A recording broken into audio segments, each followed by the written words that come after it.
USA से। महाराज जी, इनका एक सवाल है कि मैं एक ईसाई के रूप में मैं ईश्वर के करीब आना चाहता हूं और मेरे लिए उनके उद्देश्य को समझना चाहता हूं। एक पत्नी के बिना चिंता, आत्मविश्वास की कमी और अकेलेपन में खोया रहता हूं। एक स्थिति में मुझे वृंदावन वो ले आया, एक ऐसा समय आया, मुझे ईश्वर की योजना के साथ जुड़ने के लिए क्या करना होगा? क्या वो मेरे लिए पत्नी ढूंढेंगे? अकेलापन लग रहा है कि अरे प्रभु मेरे लिए पत्नी ढूंढेंगे। इनको ये दो बातें चयन करनी पड़ेंगी, एक नाम जप और दूसरे भगवान की शरणागति। पहले इतना बोलो। There are two things that you have to opt for. One is you have to chant the name, महाराज जी, नाम जप, और भगवान की शरणागति, and you have to surrender to the Lord. हाँ, अच्छा, इसके बाद ये आपको धैर्य पूर्वक चलना होगा कि अगर परमात्मा चाहता है तो मुझे पत्नी मिलेगी, अगर परमात्मा की इच्छा नहीं, मेरे भाग्य में नहीं लिखा, तो हम चाहे जितना प्रयास कर लें पत्नी नहीं मिलेगी। And then it is Lord wish and will, you know, that whether you will get the wife or not, it will be the will of the Lord. समझ पा रहे? Yes, Why would I sort of be denied love in this world? Understanding the need of love of God, but in this world.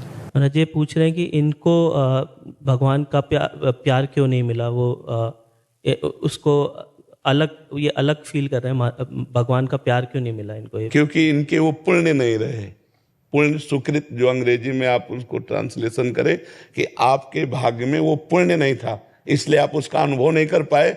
नहीं तो भगवान इतना सबको प्यार करते हैं कि किसी और के प्यार की जरूरत ही नहीं है। जैसे अपने लोगों ने पूरा जीवन व्यतीत किया तो किसी और के प्यार के बल, केवल भगवान के प्यार के बल। You did not have that good deeds, hence you were not able to get it. Otherwise, Lord basically love everyone, and maybe it is your last karma that you know that has affected it. समझ पाए? Understood. हम तो इशारे से बता सकते हैं। ला हम तुम्हारी समझ सकते हैं, तुम हमारी समझ सकते। करण जी हरियाणा से। श्री हरिओम। महाराज जी, आपके चरणों में कोटि कोटि प्रणाम। गुरुदेव भगवान, नाम कीर्तन में जब हृदय में बहुत ज्यादा वेदना हो तो क्या ये श्री जी की कृपा है या मन की चाल है? वेदना कैसे? क्या चिंतन चल के वेदना?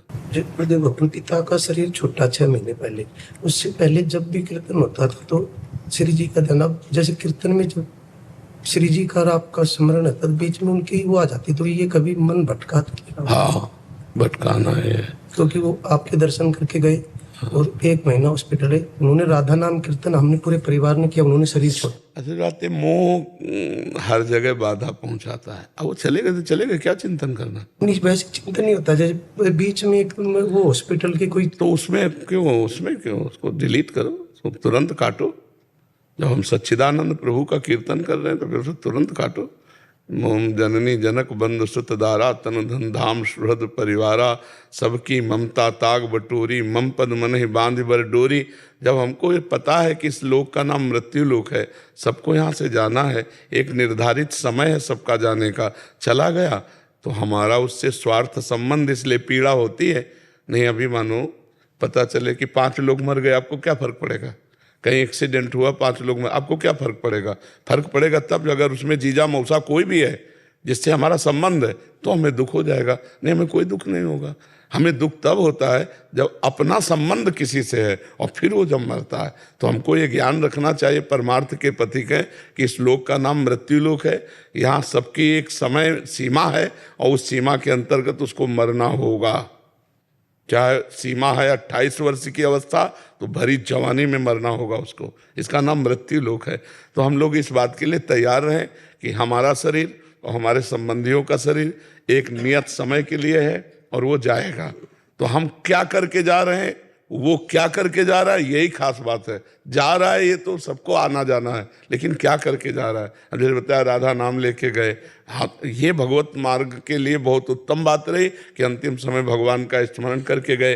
हॉस्पिटल में भी गुरुदेव भगवान पूरे डिपार्टमेंट में राधा ही राधा, डॉक्टर आते तो भी बोलते राधा राधा, नर्स आते तो भी राधा। हाँ, बहुत सुंदर, बहुत। तो अब वो शो की योग्य थोड़ी है। नहीं, वो ये रहता है कभी कि अंत समय में कोई हमें सेवा में कभी कुछ त्रुटि तो नहीं नहीं नहीं, बस अब आप मोह को छोड़ो, अब श्री जी की तरफ लगो। निपुल जी अहमदाबाद से। श्री हरिवंश। श्री हरिवंश महाराज जी, महाराज जी ये कह रहे हैं कि एक दवाइयाँ बनाने वाले एक साइंटिस्ट हैं, 2 साल से आपसे जुड़ा हूँ, सत्संग नाम जब वो आपके बताए नियमों के अनुसार जीवन जीने का प्रयास कर रहा हूँ। महाराज जी मैं समाज की भलाई के लिए गंभीर बीमारियों के उपचार हेतु नई दवाइयों की खोज करता हूँ। वह चाहता हूँ कि इस कार्य में अपने नाम जप का उपयोग कर सकूँ। कृपया मार्गदर्शन करें कि किस प्रकार से नाम जप को मेरे कार्य जिसका उद्देश्य समाज कल्याण के साथ कैसे जोड़कर देख सकता हूँ। मुझे पूरा विश्वास है कि आपके उत्तर से विज्ञान और अध्यात्म को आपस में जोड़।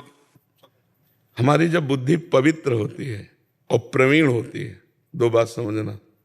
जब बुद्धि पवित्र होती है तो ये बात आती है कि लोगों को लाभ मिले, दुख निवृत्ति हो, रोग निवृत्ति हो, ये पवित्र बुद्धि का लक्षण है। और प्रवीण हो तो अच्छी अच्छी खोज करेगी, शोध करके, उसका प्रयोग करके, जांच करके फिर उसे सही दवा के रूप में हम समाज में उतारते हैं। ये पवित्र और प्रवीण बुद्धि। अपवित्र और प्रवीण बुद्धि समझना, अपवित्र और प्रवीण बुद्धि।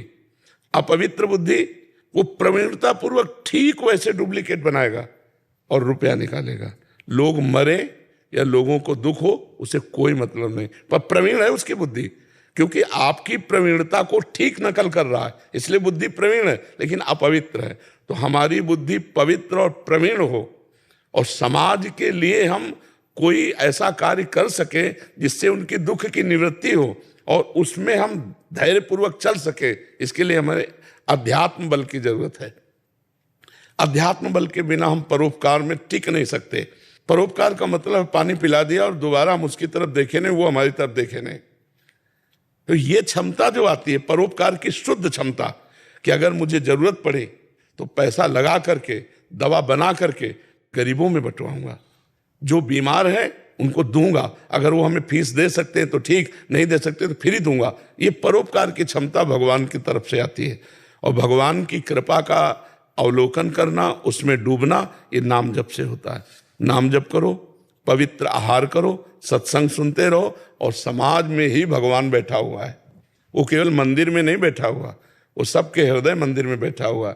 अगर आप बीमारों में भगवान का दर्शन करके और अपनी शोध की हुई औषधियों से उनकी दुख की निवृत्ति कर पाए तो बहुत बड़ी साधना हो जाएगी। और नाम जब चल रहा है इसलिए आराधना हो जाएगी, साधना और आराधना से भगवान की प्राप्ति हो जाएगी। जी। जसविंदर कौर जी लुधियाना पंजाब से। राधे राधे। गुरुदेव कोटि कोटि प्रणाम। महाराज जी एक इनका चौपाई आता है शायद उनके, उसमें अपनी वाणी जी में लिखा है कि मन तू ज्योत स्वरूप है अपना मूल पहचान। महाराज जी किस ज्योत स्वरूप की बात की है हमने? खुद का तात्पर्य तेज स्वरूप, तेजो कांति, तेज में जो ब्रह्म तेज है, जो परमात्मा का तेज है, वही तू है। इंद्रियाणाम मनस्यास्मि, भगवान श्री कृष्ण कहते हैं इंद्रियों में मन हो और भगवान परम तेजस्वी हैं। तो यहाँ संकेत गुरुवाणी कर रही है कि तू तेज स्वरूप है, व्यर्थ में विषयों में गंदा हो रहा है, तो अपने स्वरूप को पहचान। जो तू भोगों में भटक रहा है, ये तेरी दुर्दशा जो हो रही है, ये तेरे को अपने को न पहचानने के कारण हो रही है। अय मन, तू भगवत स्वरूप है, तू तेज स्वरूप है, तुझे किसी सुख की आकांक्षा बाहर से नहीं, तू सुख स्वरूप है, तू अपने स्वरूप को पहचान। गुरुवाणी कहती अपने स्वरूप को पहचान। तो जब हम गुरुवाणी का पाठ करेंगे, गुरुदेव के द्वारा दिए हुए नाम का जप करेंगे तो हमारा मन निर्मल और शांत हो जाएगा। शांत और निर्मल मन सुख स्वरूप है, परमात्म स्वरूप है। और असंयत, चंचल और मलिन मन, इसको कामनाएं सताती, ये भोग लूँ, ये भोग लूँ, ये भोग लूँ। तो हमें चाहिए कि गुरुमुख से नाम ले करके और गुरुवाणी का पाठ करते हुए वाहेगुरु की शरण में होकर हम अपने मन को जागृत करें। जो विषयों में मोहांधकार अविद्या में सो रहा है वो जाग जाए मन। जगा हुआ मन परमात्मा में, सोया हुआ मन संसार में। तो तेजस स्वरूप मन है, इंद्रियाणाम मनस्यास्मि भगवत स्वरूप है। जी। ओम सिंह जी गाजियाबाद से। राधा वल्लभ श्री हरिवंश महाराज जी मेरा प्रश्न यह है कि मैं भजन भी करता सेवा भी करता हूँ पर मेरे अंदर प्रेम नहीं है। मैं भगवान के लिए रोना चाहता हूँ, मैं भगवान के लिए तड़पना चाहता हूँ, जैसे महाप्रभु चैतन्य देव जी श्री कृष्ण जी के लिए तड़पे। ऐसा नहीं कहते। जैसे नहीं, जैसे में तुम उदाहरण नहीं बन सकते, महाप्रभु नहीं बन सकते। जैसे महाप्रभु रोए हैं उसका कुछ किनका हमको मिल जाए। हम चैतन्य महाप्रभु नहीं बन सकते, हम उनके दासों के दास बन जाएं और थोड़ा सा उनका जैसा भजन हमारे अंदर आ जाए। हम उनके जैसे तो नहीं हो सकते, वो तो साक्षात भगवान है, साक्षात अवतारी है, हम उन्हीं के अंश हैं। उनसे कुछ प्रसाद मांगते हैं। पहले तो ये बात कि महाप्रभु की कृपा हो जाए, थोड़ा हमारा भजन बन जाए, थोड़ा हम श्री कृष्ण के लिए रोने लगे। उनके जैसा तो कहाँ। 18 वर्ष गंभीरा मंदिर में महाप्रभु का जो विरह रहा, वो किंचन मात्र आ जाए तो मृत्यु हो जाए आदमी की, जैसा विरह था। हा कृष्ण हा कृष्ण। एक दिन तो गोविंद जी सेवा में थे तो चूक हो गई, तो महाप्रभु को छोड़ दिया, किसी सेवा में लग गए तो महाप्रभु के यहाँ से रक्त की धार बह रही थी, चैतन्य महाप्रभु के। उनका प्रभु ये क्या? तो उनका श्री कृष्ण बाहर खड़े, दरवाजा नहीं मिल रहा था तो रगड़ करके दरवाजा बना रहा था। मार मस्तक नाक सब रगड़ गया, खून खून खून, शरीर का होश नहीं, भगवदाकार वृत्ति, कृष्ण विरह की मूर्तिमान स्वरूप श्री चैतन्य महाप्रभु। गौड़ देश सब उद्धर्यो प्रगट कृष्ण चैतन्य, तैसे नित्यानंद हो रस में भय अनन्य, पावत ही तिनको दरस उपजय भजनानंद, बिन ही श्रम छुट जाए सब जे माया के फंद। केवल दर्शन मात्र से माया मुक्त जीव हो जाए वो महाप्रभु चैतन्य देव। तो हम उनके दासों के दास बन जाएं और उनकी कृपा से जो हमें नाम मंत्र मिला है उसको हम खूब जपे। इसी में प्रेम छुपा हुआ है। पहले ये हमारे विकारों का नाश करेगा, फिर हमारे मन में प्रेम प्रकट कर देगा। तो हम ईमानदारी से सच्चे बन करके, उनके दास बन करके खूब भजन करें, पापाचरण न करें, गंदे आचरण न करें, तो भगवान की कृपा से हृदय में प्रेम स्फुरित हो जाए। प्रेम किसी साधना से नहीं होता, ये भगवान की कृपा से होता है। और प्रेम उदय हो गया तो सब कुछ प्राप्त हो गया। जी पूनम सोनी जी मोहाली से। राधे राधे महाराज जी आपके चरणों में कोटि कोटि प्रणाम, नमस्कार। महाराज जी ठाकुर रामकृष्ण परमहंस देव जी श्री रामकृष्ण वचनामृत में कहते हैं कि मानुष का मतलब मन होश, जिसका मन होश में है उसी मनुष्य का जीवन सार्थक है, नहीं तो वृथा ही है। महाराज जी होश में आए हुए मन की क्या पहचान है और इसे कैसे प्राप्त करें? जो अभी वर्णन किया, जिसका मन परमात्मा के चिंतन में तन्मय है वो होश में, जैसे उनसे कहा जगा हुआ मन और सोया हुआ मन, तो होश में आया और बेहोश एक ही बात तो है। होश में आ गया तो जगा हुआ होश में आ गया, और जो सोया हुआ वो बेहोश है ना।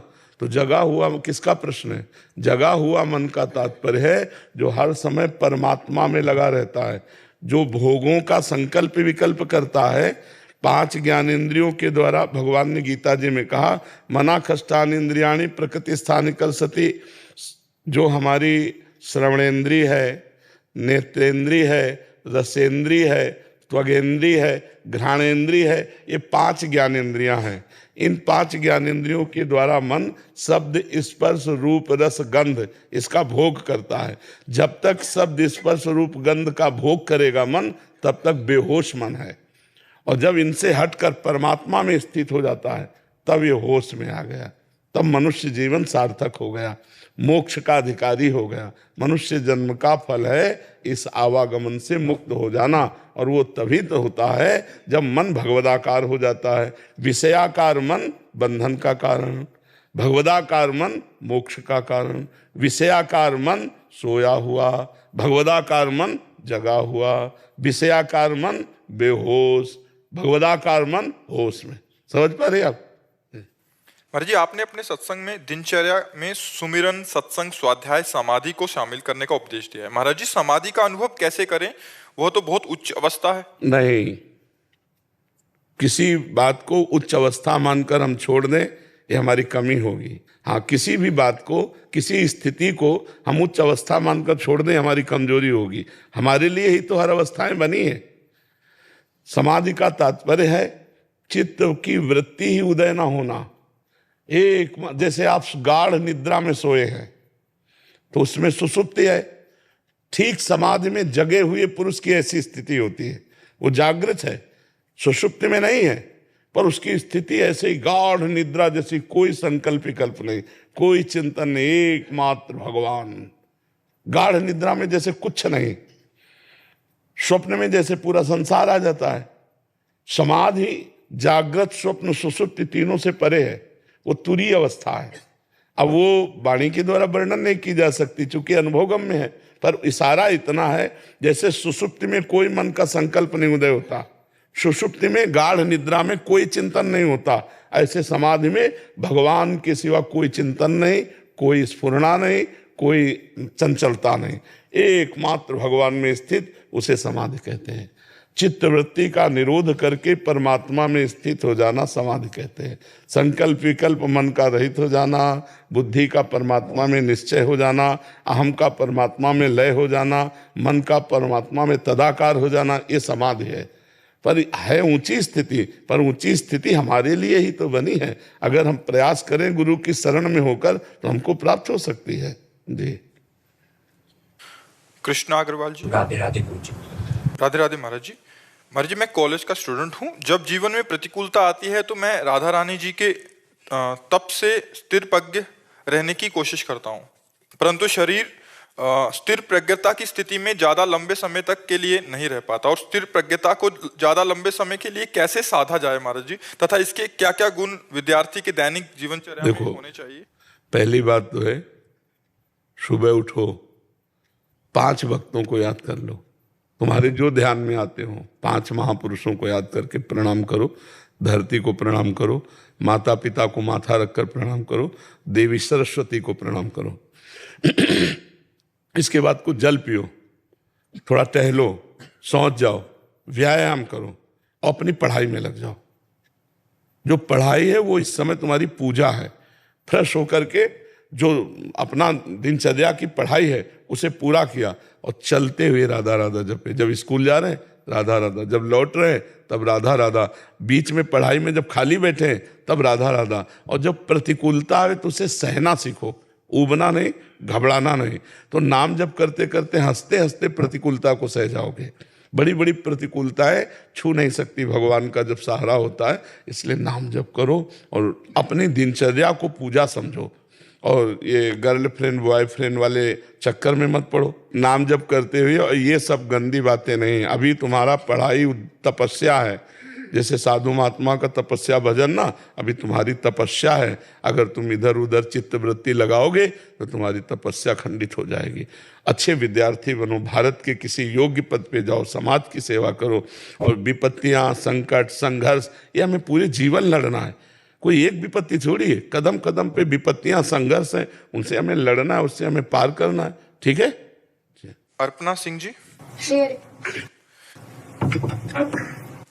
महाराज जी, राधा वल्लभ श्री हरिवंश।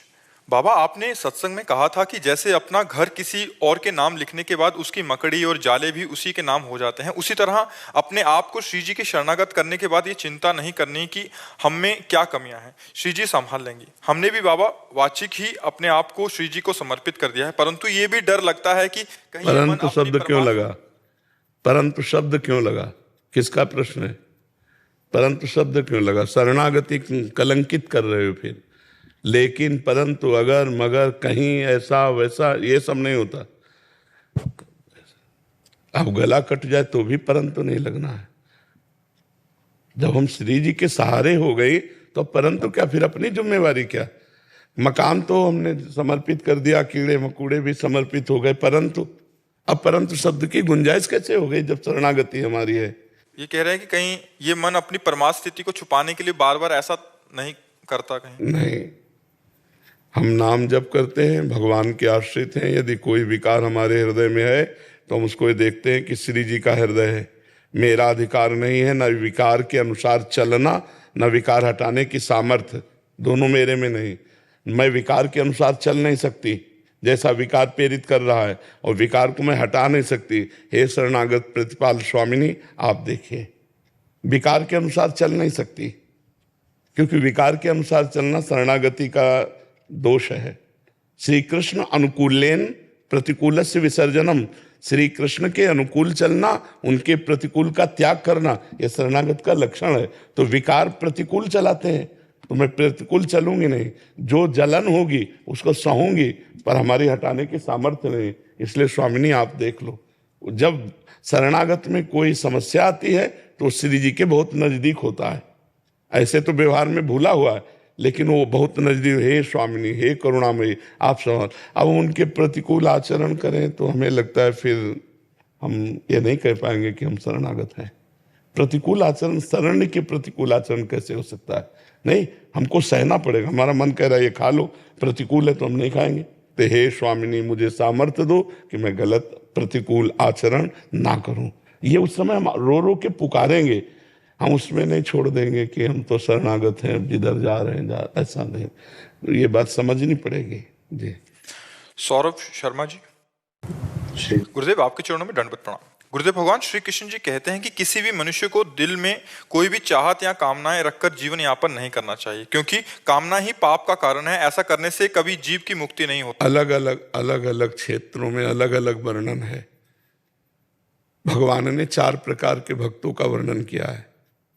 आर्त, दुख निवृत्ति के लिए भजन करना। अर्थार्थी, रुपया कामना की पूर्ति के लिए भजन करना। जिज्ञासु, भगवान को तत्व से जानने के लिए भजन करना। और ज्ञानी, भगवान के तत्व को जानने वाला। 4 भगवान ने वर्णन किए। तो जिनकी श्रेणी जिस कोटि की है वो उस कोटि का भजन कर रहा है। आप जहां उपदेश ये वर्णन कर रहे हैं ये विशुद्ध मोक्ष पद की प्राप्ति के लिए है, लेकिन जो संसार में लगा हुआ है उसके लिए ये नहीं है। वो कामनाओं को करेगा क्योंकि उसके पास 4 समस्याएं हैं, तो कहाँ करे? वो भगवान से करे। भगवान ने उसे भी जगह दी है कि वो मेरे से मांग सकता है, उसका अधिकार है। मेरा अंश, ममैवांशो जीवलोके, मेरा अंश है, किससे मांगेगा? तो भगवान से ही कामना, और जो भगवान से कामना की जाती है वो मोक्ष प्रदान करने वाली होती है। अपने 4 पुरुषार्थ हैं, धर्म, अर्थ, काम, मोक्ष। जब धर्म के द्वारा अर्थ कमाया जाता है और भगवान के द्वारा कामनाओं की पूर्ति होती है तो अगला है मोक्ष, उसे मोक्ष की प्राप्ति होती है। हाँ, जो सन्यासी हैं, जो विरक्त हैं, जो त्यागी हैं, जो भगवत प्राप्ति करना चाहते हैं, अगर वो कामनाओं की पूर्ति में फंसे रहेंगे तो फिर मोक्ष को कैसे प्राप्त करेंगे? उनका अलग मार्ग है। इसीलिए गृहस्थ मार्ग और विरक्त मार्ग रखा गया है। तो गृहस्थ मार्ग में कामनाएं तो होंगी। अब बेटी का ब्याह है, जनक जी महाराज जैसे परम ज्ञानी हैं, और जब धनुष भंग नहीं हुआ किन्हीं राजाओं से तो महाराज रोने लगे। परम ज्ञानी जनक जी रोने लगे कि अगर मैं जानता कि पृथ्वी वीरों से खाली है तो मैं अजगौ खंडन की शर्त ही न रखता, मेरी जानकी कुंवारी रह गई। तब लक्ष्मण जी कूद पड़े और उन्होंने कहा कि ये आप कैसी बात बोल पड़े? रघुनाथ जी के विराजमान होने पर आपने ऐसी बात कर दी, तुम अजगौ की बात करते हो। अरे इस अजगौ को ऐसे दौड़ते हुए उठा करके कमल नाल की तरह तोड़ दूं, पूरे ब्रह्मांड को कच्चे घड़े की तरह फोड़ दूं, अगर स्वामी का आदेश हो तो इसको सैकड़ों योजन इस अजगौ को ऐसे उठा करके लेता भागूं और ऐसे कमल लाल की तरह तोड़ दूं, ब्रह्मांड को काचे घड़े की तरह। रघुनाथ जी ने कहा शांत शांत शांत, क्योंकि लक्ष्मण जी भगवान शेष के अवतार है। तो इतने बड़े महात्मा ज्ञानी जनक जी रो पड़े ना अपनी बेटी के ब्याह में। तो गृहस्थी में बेटी का ब्याह है, बेटे का ब्याह है, पढ़ाना है, लिखाना है, बड़ी समस्याएं हैं। अब उन समस्याओं का समाधान कहाँ होगा? भगवान से तो होगा। तो अगर वो भगवान से अपनी समस्याएं रखता है तो कोई निषेध नहीं है। हाँ, जो समस्याओं से परे स्थिति चाहता है वो भगवान से प्रार्थना करे कि मेरी कामनाएं कभी पूरी ना हो, सब कामनाएं नष्ट हो जाएं और मैं आपको प्राप्त करूं। तो इसीलिए 2 मार्ग हो गए, एक प्रवृत्ति मार्ग और एक निवृत्ति मार्ग। प्रवृत्ति मार्ग से कामना करते हुए निष्कामता की ओर बढ़ता है और निवृत्ति मार्ग से सीधे निष्काम से मोक्ष की तरफ जाता है। ये जो आप वर्णन कर रहे हो ये निष्काम धर्म का वर्णन है, समझ रहे हैं आप? लेकिन फिर वो अगर मोक्ष की चाहत ना हो, हम चाहते हैं श्री जी के सहचरी भाव में जाना, तो भी त्यागना पड़ेगा, क्योंकि इस महान कामना की पूर्ति के लिए अन्य कामनाओं का तो त्याग करना पड़ेगा। जगते भयो फिरे वैरागी, वृंदावन रस में अनुरागी। मोक्ष का मतलब क्या होता है? द्वंद्वों से मुक्त हो जाना, शत्रु मित्र मान अपमान लाभ हानि दुख सुख जन्म मरण, इनसे मुक्त हो जाना। मुक्त पुरुष ही प्रेम करता है, बंधन युक्त पुरुष थोड़ी प्रेम कर पाता है। तो प्रेम तो मोक्ष के आगे की बात है, समझ पा रहे हैं? जी, नाम जप करो, खूब नाम जप करो, अच्छे आचरण करो, गर्लफ्रेंड बॉयफ्रेंड वाले चक्कर में मत पड़ो, क्योंकि ये गंदी आदतें परमार्थ क्या मनुष्य जीवन के अस्तित्व को ही मिटा रही हैं। बेविचार करते हैं, फिर नशा करते हैं, फिर माता पिता परिवार समाज को दुख देते हैं। अब नशे के लिए पैसा चाहिए और नहीं देते हैं तो अपमान करते हैं, चोरी हिंसा में उतर जाते हैं। इसलिए गंदी बात मत करो, अच्छे बच्चे बनो, नाम जप करो, धीरे धीरे आगे बढ़ते चले जाओगे। ध्वनि देसाई जी, सूरत, गुजरात से। श्री हरिवंश महाराज जी, राधे राधे। महाराज जी, इस कलयुग में हम युवाओं के द्वारा ऐसा क्या किया जाए कि हम समाज के लिए ऐसा क्या करें कि संतों के बताए हुए मार्ग का अनुसरण कर युवाओं के लिए हमें कुछ मार्गदर्शन करें? पहले स्वयं ब्रह्मचर्य, नाम जप, सत्य, पवित्र मन का विचार, सब ठीक हो जाएगा। 3 बातें पकड़ लो, ब्रह्मचर्य, नाम जप, अब सत्य, पवित्र आचरण में भोजन आपका पवित्र, चरित्र आपका पवित्र, वाणी आपका पवित्र, नेत्र पवित्र, अभी सब ठीक हो जाए। वाणी पवित्र करना है तो झूठ मत बोलो, किसी की निंदा मत करो, किसी को दुख देने वाले वचन मत बोलो। नेत्र पवित्र करना, मोबाइल में गंदी रील मत देखो, गंदी सीने मत देखो, बाहर गंदा दृश्य मत देखो, बाहर किसी के गंदे दोष मत देखो। नेत्रों को झुका के रखो, आवश्यक हो तो ही देखो, नेत्रों को बचाओ। वाणी को संयम में, नेत्रों को संयम में, कान को संयम में। किसी की निंदा मत सुनो, गंदी बातें मत सुनो, किसी की लड़ाई झगड़े की बातें अपने दिमाग में मत लाओ। कान को पवित्र रखो, मन को पवित्र रखो, ये है चरित्र पवित्र रखना। तो जिसका ब्रह्मचर्य ठीक है, जिसके विचार पवित्र है, जिसकी वाणी नेत्र श्रवणेन्द्रिय पवित्र है और जिसका आहार पवित्र है, वो कुछ भी कर सकता है।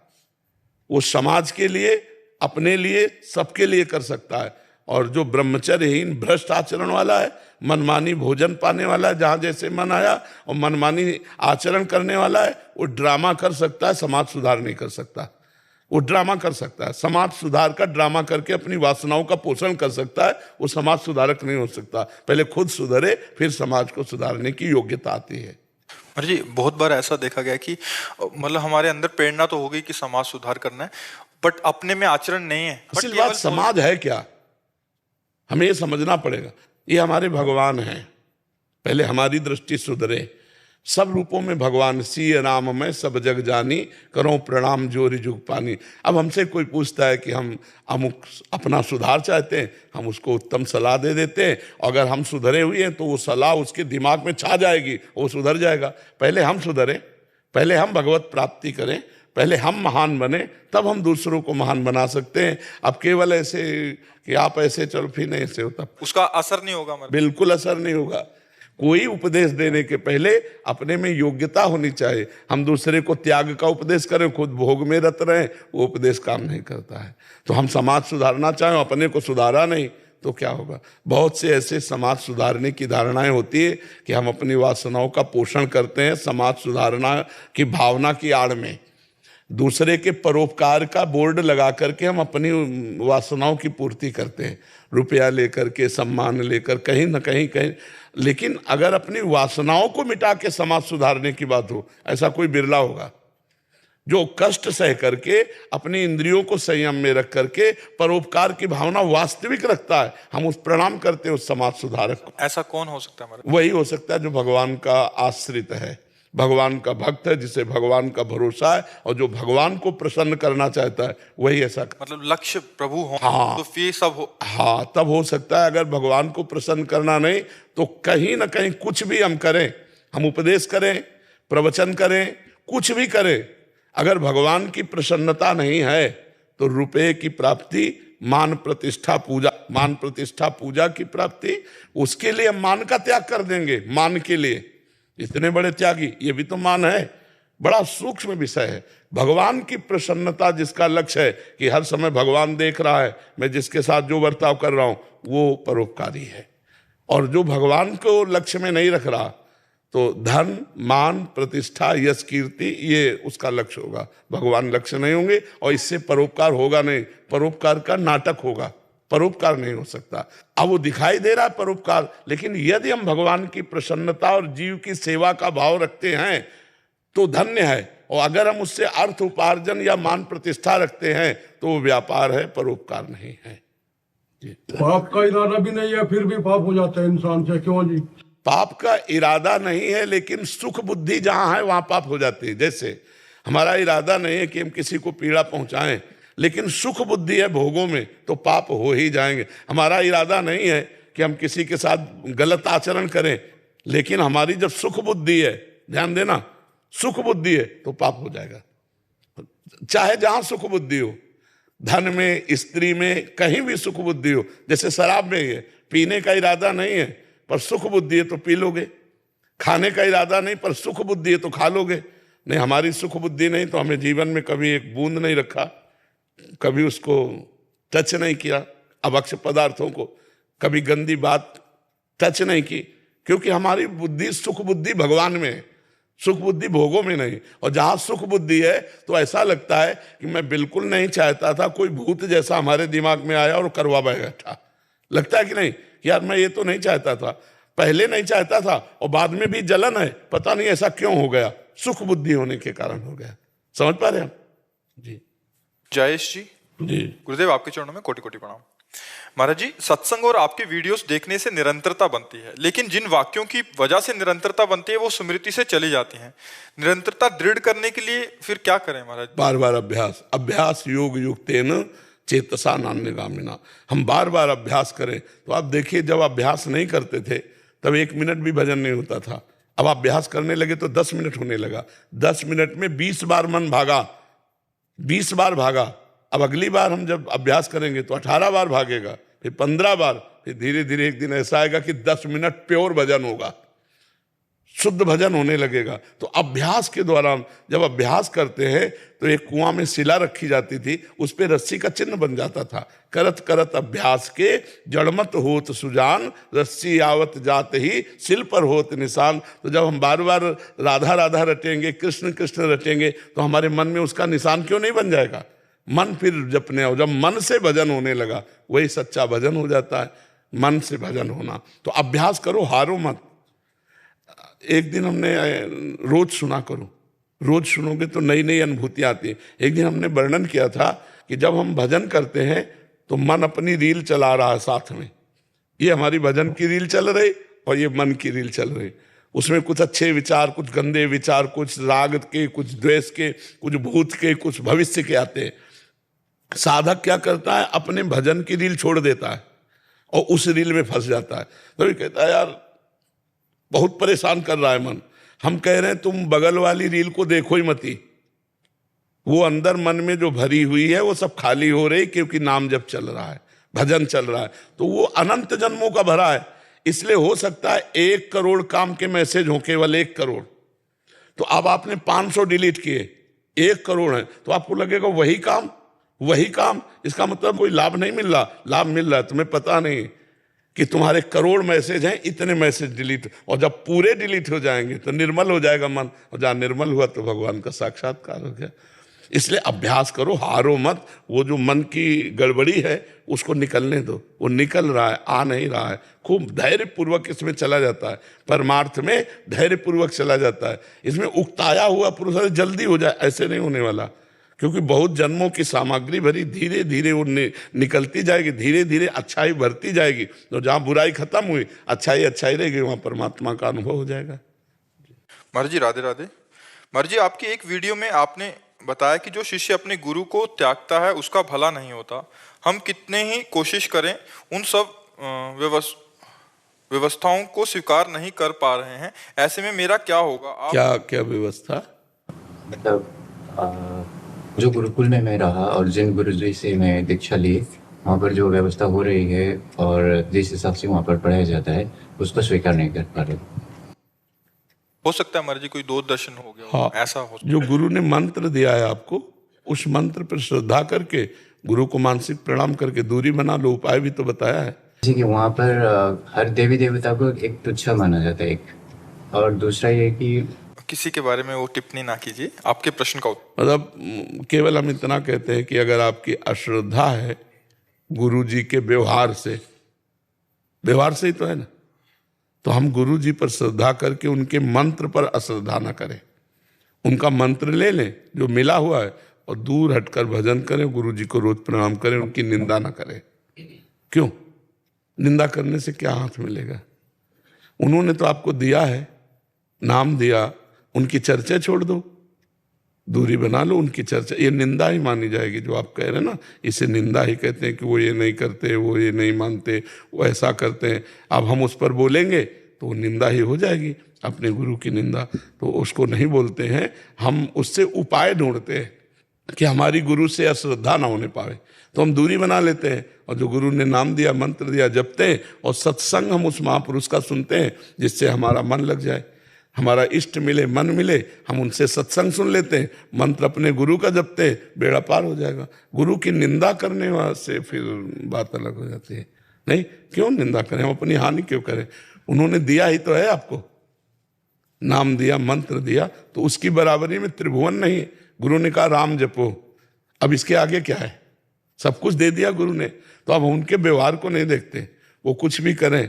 हमारा अभी इतनी क्षमता नहीं कि हम सब देख के पचा लें, तो हम गुरु से दूरी बना लेते हैं और नाम जप करते हैं, रोज गुरु को प्रणाम करते हैं। भगवान ही सब रूपों में है, ऐसा भाव ठीक रहेगा ना। अब कभी अपने गुरु की निंदा ना करना, क्योंकि ये जैसे बोले निंदा के अंतर्गत ही आता है नहीं? बिल्कुल अपने भाव में चलो, दूरी बना लो, सत्संग सुनते रहो, और जो सत्संग में तुम्हें समझ में ना हो पूछते रहो, मार्ग चलो, मंत्र वही जो गुरु ने दिया है। गौरव शर्मा जी हरिद्वार से। श्री हरिवंश गुरु जी। महाराज जी, मैं ग्रस्त जीवन में हूँ, मन की अस्थिरता और पुरानी बुरी आदतों से लगाव से परेशान हूँ। भक्ति में मन लगे ऐसी प्रार्थना है। महाराज जी, क्या हमारी होने वाली संतान को हमारे आचरण या बुरी आदतों से विमुख रख उन्हें भक्ति एवं भागवत मार्ग पर रखा जा सकता है? हमारे पुराने एवं पहले आप अपने को सुधारेंगे तब, क्योंकि आपका ही तो अंश जाएगा ना। तो अगर आप जिन विचारों से अभिभूत हैं, जो आचरण कर रहे हैं, वही आपकी संतान पर उसका प्रभाव पड़ेगा। तो आप पहले अपने आचरणों को सुधारिए, आप भक्त बनिए, आप नाम जप कीजिए, मन लगे न लगे। ऐसे मन अभी नाम जप करवाओ तो नाम सच्चिदानंद में अमृत है, लेकिन उसे अच्छा नहीं लगता क्योंकि संसार के भोग अच्छे लगे।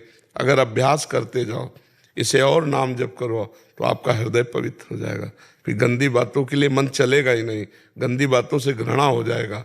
कोई नशा मत करो, कोई गंदे आचरण मत करो। नशा करते हो क्या? यही शराब। भाई सुनो, आज से बंद कर दो, हिम्मत करो।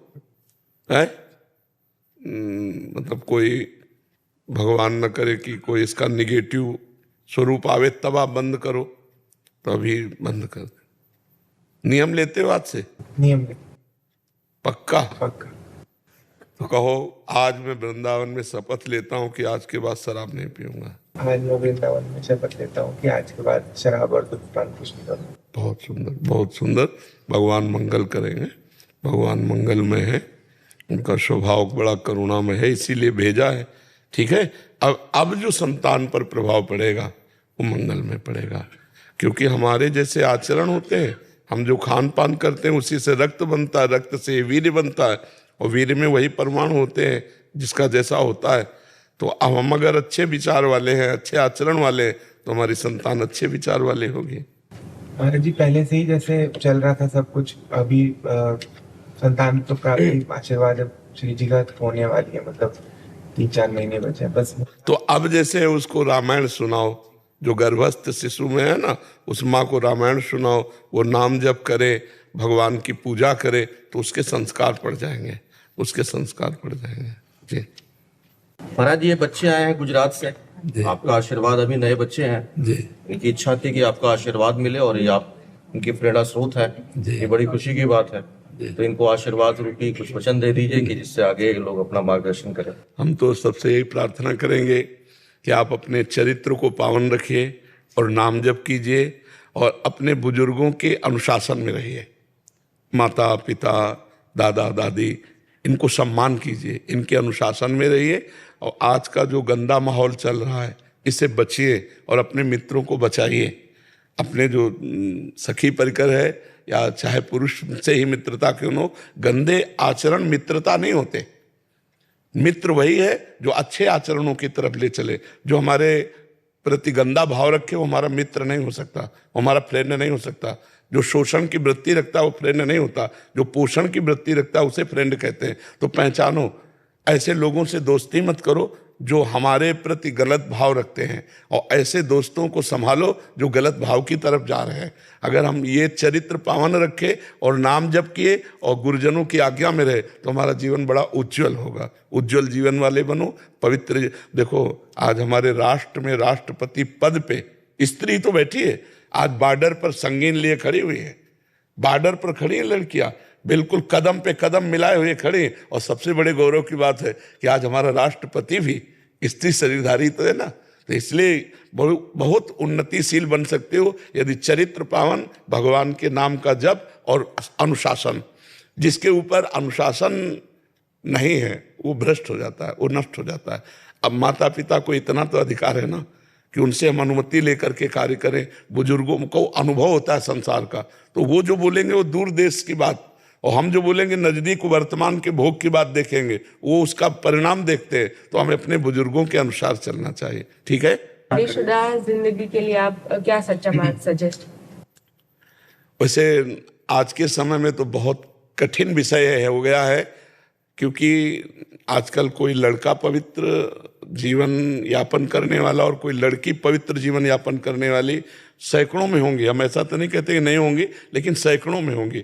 अब जिस लड़के का चरित्र भ्रष्ट है और वो हमारा पति बना है आकर के, तो हमें दुख ही मिलेगा, क्योंकि उसकी आदत खराब है। अब जब आप ये देखेंगे कि आपका जो प्राणनाथ बना है, जो पति बना है, वो किसी और से, तो तुम्हारे भावना क्या बनेगी। तभी हम ये कहने में हिचके नहीं, एक शब्द में कह देते कि अपने पति को भगवान समझ करके अगर हम उनकी आज्ञा पे रहे, उनके अनुशासन में। पर इसलिए लड़खड़ा गए इस बात को कहने को कि अगर वो आचरण भ्रष्ट है, वो चरित्र भ्रष्ट है, तो हम कैसे उसका अनुगमन कर सकते हैं। वो अनुगमन करने लायक नहीं।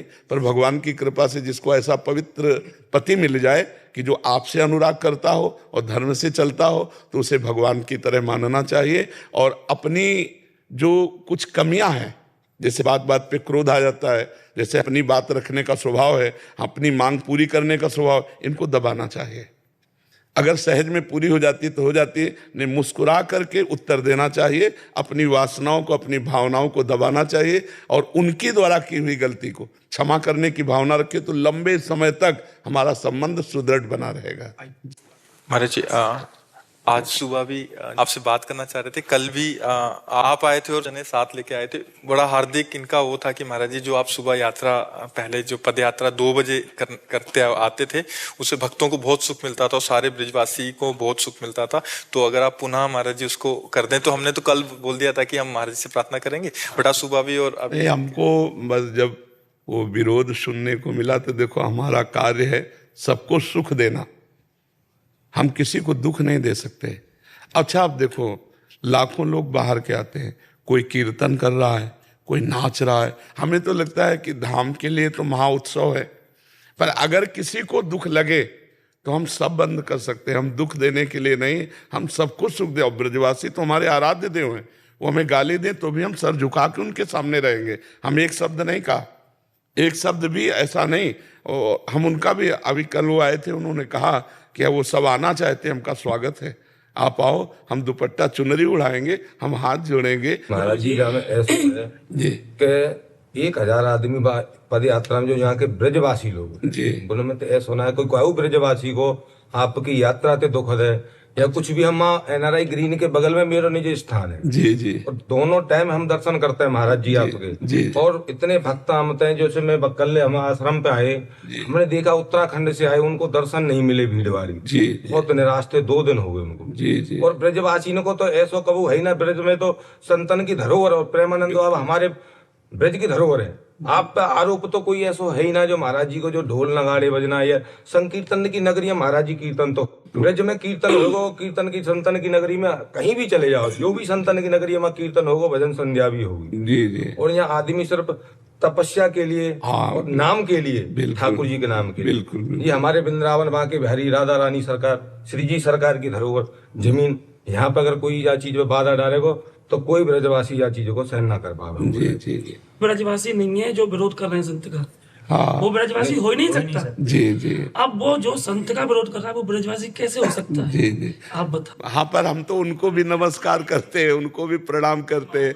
महाराज जी आप हमारे वृंदावन की धरोहर हो। हमारा मकसद है सभी को सुख देना। सुख देना, हाँ। महाराज जी क्या लाखों लोगों को दुख दें, अच्छा लगेगा? हाँ, वैसे ये बात तो सत्य है। आप बताएं 1 लाख लोग दर्शन के लिए छोटे छोटे बच्चे आते हैं। हाँ। मेरे पिता सुन, मेरे चाचा जी 70 साल की उम्र, हाँ 6 बजे तक नाच रहे हैं महाराज जी, जा रहे हैं 3 बजे, हम 3 घंटे और नाच रहे हैं। हाँ, बिल्कुल। हमारे गले बैठे पड़े, किस लिए? हमें आनंद आ रहा है, जी जी हमें अच्छा लग रहा है। जो माहौल वृंदावन में बन के आया है, जी जितनी तरीके से बढ़िया व्यवस्था चल रही है, जी जी 1 लाख आदमी खड़े होकर दर्शन कर रहे जी जी। हैं, किसी प्रकार की कोई भागदौड़ नहीं, हाँ, कोई भी बदतमीजी नहीं, हाँ। किसी भी कर्मचारी को परेशानी नहीं। जी। जिन लोग दंड ऑटो कर करके हम लोगों को इतना शर्मिंदा करते हैं, हमसे आयु में बड़े, उम्र में बड़े, इतने जोग, और हम कहीं पता चल जाए ब्रजवासी हैं, हाँ, ऐसे करते हैं। बिल्कुल बिल्कुल बिल्कुल। महाराज जी हम जिन लोगों का किस तरीके से शुक्रिया अदा करें। हम भी ऋणी मानते हैं कि वो 12 बजे से आके 3 बजे तक, 2:30 बजे तक खड़े हैं केवल दर्शन के लिए। इतनी सर्दी, हाँ इतनी सर्दी में, बिल्कुल बिल्कुल। छोटे बच्चे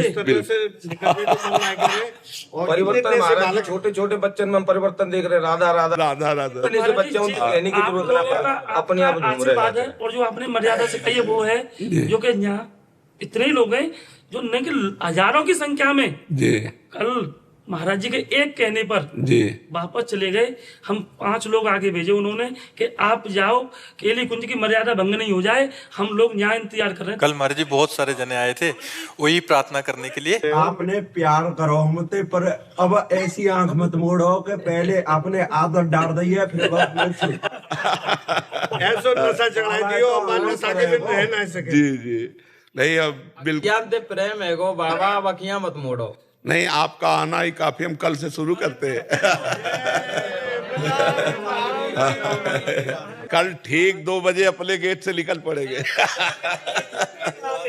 बाबा पर डे दर्शन करता है तुम्हारे। जी जी। पूरा आगे देख लेना, हर रोज डेली दर्शन कर। बड़ी अच्छी व्यवस्था रही दर्शन की, रातों दर्शन करे, बड़ो दिल गदगद है गो बाबा, मस्त मगन है दर्शन करके। बाकी बाद 2 घंटा तक राधा नाम को जप करो, बड़ो आनंद आयो मूड में। बस यही विनती है महाराज जी, पद यात्रा या रात्रिकालीन की पहली तरह शुरुआत कल सुबह से, कल 2 बजे से ब्रज में तो संत तो राधे राधे होगी। बिल्कुल बिल्कुल। कल से सब ब्रजवासियों को दुपट्टा फैलाओ। बाबा बड़ी खुशी मिली जब हमने एक बार रुकवे भी कही तो मैं गाड़ी रुकने लगी। एक बार बाबा ते आके फिर निवेदन करो, फिर मानी। कल सुबह से कल 2 बजे हम निकल पड़ेंगे। जी कह रहा हूँ, कैसे निकलेंगे बाबा? मैंने कि निकलेंगे, मैंने वृंदावन धाम में खड़ा तू, यहाँ जो सोचे वो पूरा है। बिल्कुल कल्पतरु है वृंदावन, बिल्कुल विलम्ब नहीं होगा। बिल्कुल कल सुबह से। इतनी देर मांगने में देर होगी कि पूर्ति करने में, पास करने में देर लगेगी। बिल्कुल बहुत देरी कर रहा हूँ, जल्दी से पास करो। फिर यमुना जी तो वृंदावन है, यहाँ राधे राधे होगी। कोई गलत काम है होए तो मैं ऑब्जेक्शन कर दे, तो ये तो धरोहर है, संतन की नगरी है, यहाँ संतन को कोई रोक टोक करेगा तो महाराज जी यहाँ तो बहुत कछु है। ले अपनो आशीर्वाद बनाकर ब्रजवासियों पे, राधा रानी सरकार की, यहाँ पे तो हमारी राधा रानी सरकार को नाम ऊपर गयो, जो ब्रज को धाम को नाम ऊपर गयो। जय जय श्री राधे। बाबा दुखी हृदय जियो, परदेसी आवे भारतीय बाबा, गिरनाथ जी में परिक्रमा लगाने आते हैं बाबा। और बाबा भंडारो करावे बाबा, चलो अच्छी बात है भंडारो करावो, पर बाबा वहाँ ऐसी गंदगी कर जाए बाबा बुरी तरीके। वैसे समस्त भंडारा करने वालों से हमारी प्रार्थना है कि गिरिराज जी, बरसाना, वृंदावन, कहीं भी यदि आप भंडारा करें, उचित बात है कि लोगों को अन्न जल भोजन आदि देना, पर आप वहाँ जो तीर्थ में परम पवित्र धाम में जो दोना पत्तल और गंदगी फैला के जाते हैं, ये ना करें।